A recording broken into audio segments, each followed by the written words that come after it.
Um, I don't want to underestimate the audience, but I'm going to start with something very easy. Hopefully I get a smile or two, and maybe that's useless or not. So the topic was uselessness, right? So I'm going to say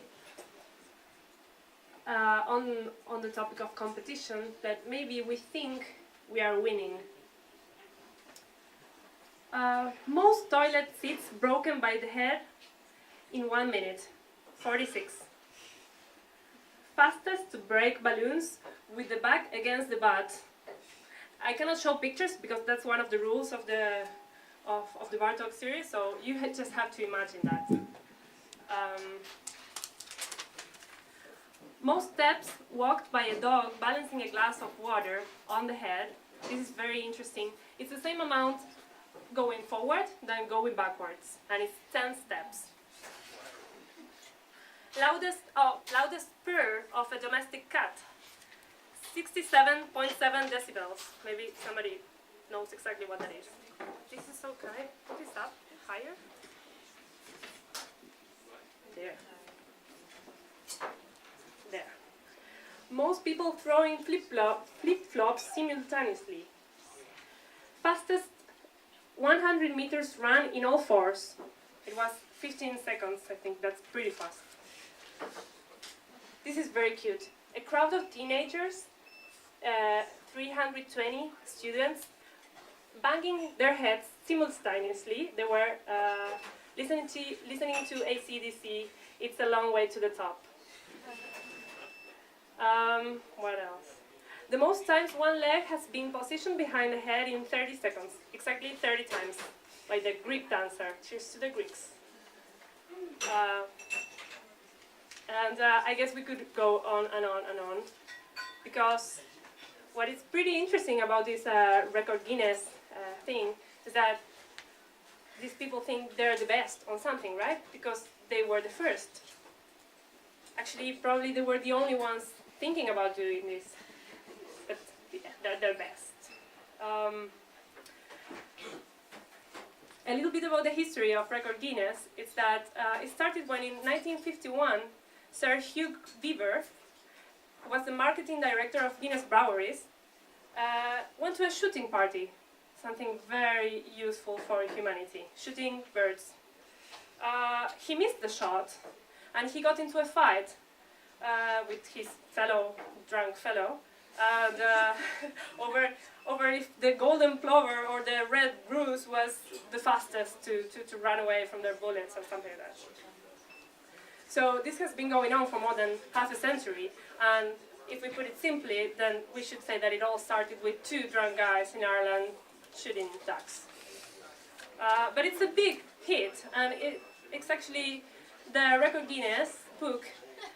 I don't know if you know, it broke a Guinness of its record of its own, being the bestseller book ever, copyrighted, right? And also it's the most stolen book in all US libraries. All right, about this, I was going to talk about competition, but there's more to say about that. Competition is all around us. It's pretty much the basics of our economical system. I'm not saying these guys breaking balloons with their bags and their bats, they're not genius. I think they are. What I find pretty unsettling about this whole thing is this necessity to keep record of stuff, to prove themselves the best and the first, not only to themselves to feel good about themselves, but to the rest, right? And I find this has a similarity to the logic of the patent business.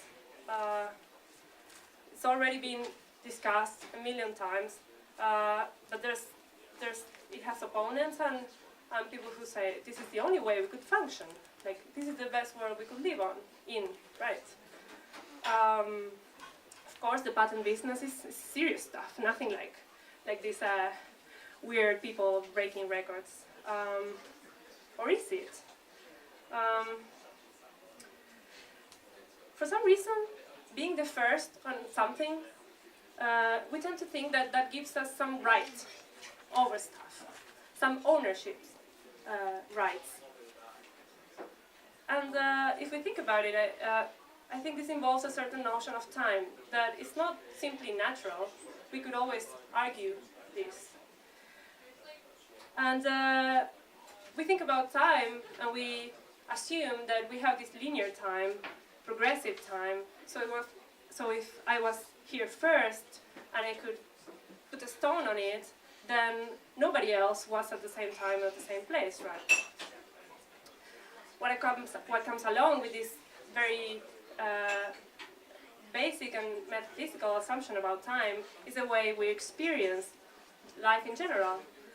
And along with that, our apocalyptic fears, our chronic anxiety, our manic consumption.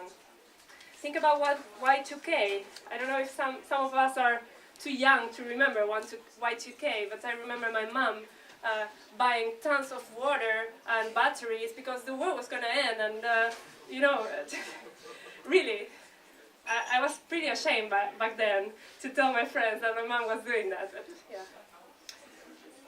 So it's maybe something that we tend to think that it's one of our basic instincts to compete among ourselves, or this instinct greed, about, as if it was a human nature.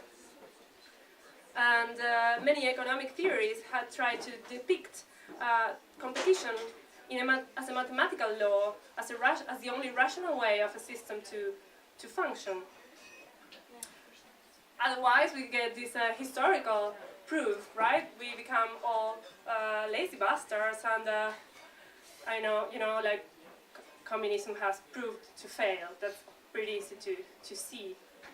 But maybe things were more complicated than that. Maybe these guys were the last ones to dream of an egalitarian society. So I would say no. I would say it's not human nature. It's not that time is the way we think it is, and I would say that it's not the only way to work, to make things work.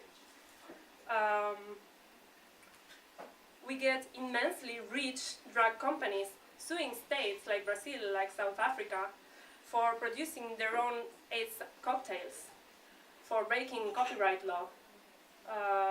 If that's the expression of our basic nature, well, I don't want to belong to that kind. I would say that that's the most perverse outcome of our system. For some reason, I'm not going to go into that, our generation of our parents just, they believed in this self-made man, this let's better step on our neighbor's head. Why? Well, they were taught that was the only way. I think, no, I don't think so. I read this in so many papers. It's been a lot of research now that proves that competition creates redundancy. It's inefficient to some degree in some cases. It's completely inefficient. You can picture this craziness about secrecy. So I'm producing this, I'm researching this, and right next to me there's another guy doing the same, but we cannot tell each other because we need to make the most profit of it. So it's slow and it wastes resources on advertising. There's also this concept of redundancy of workers. This whole system, of course, we know this, just makes everybody disposable. So we have extra workers. And it makes us unhappy. I'm not saying go back to the 60s, of course. I think this doesn't have to be an utopia. We are more close to the general intellect than many people would like to admit. We have internet, we have crowdfunding, we have couch surfing, Wikipedia, carpooling, freer stuff. I found it freer stuff than I wish everybody used it because it's a very cool thing, which is based on not ownership but access. And I mean, this is working in so many places. We have this opportunity.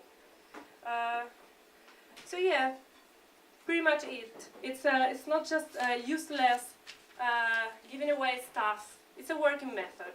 Collaborative practices are spreading all around, they're growing, they're blooming, and we could get there. We could keep on doing foolish stuff, things that seem totally useless from this perverse point of view, but not from this other one that I'm trying to stand for. So, that's it. Thank you.